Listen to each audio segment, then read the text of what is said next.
Деца, добре дојдовте во светот на хероите. Денеска ќе ви раскажам за еден од најголемите македонски јунаци, крале Марко. Тој бил силен, храбар и секогаш го бранал својот народ.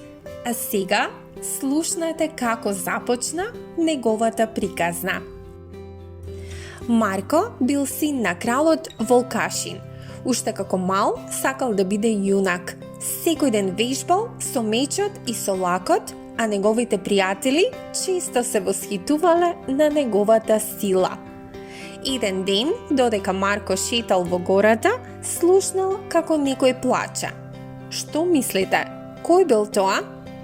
Да, тоа бил еден волшебен коњ по име Шарко. Шарко бил заробен со железен синџир. Марко го ослободил, а коњот му рекол: "Благодарам, Марко, од денес ќе бидам твојот најверен пријател." И така, Марко и Шарко станале неразделни. Заедно летале преку планини, преминувале реки и се подготвувале за големи битки. Еден ден, турците го нападнале селото на Марко. Луѓето биле исплашени, но Марко не се плашал. Тој го зел својот голем меч, се качил на Шарко и заминал кон селото. "Тргнете се од мојот народ", викнал силно Марко и со еден удар ги избркал сите непријатели. Тој ден селаните го славеа крале Марко како свој херој.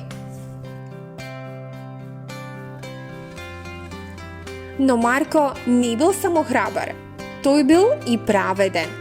Кога ќе видел некој богат човек да ги ограбува сиромашните, тој веднаш му застанувал на патот.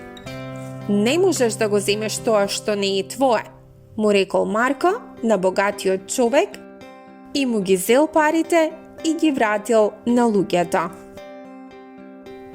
Се вели дека Марко и Шарко никогаш не го напуштиле својот народ.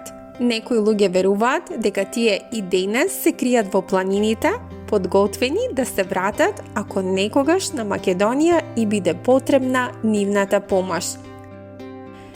И така, деца, ова е приказната за крале Марко, македонскиот јунак.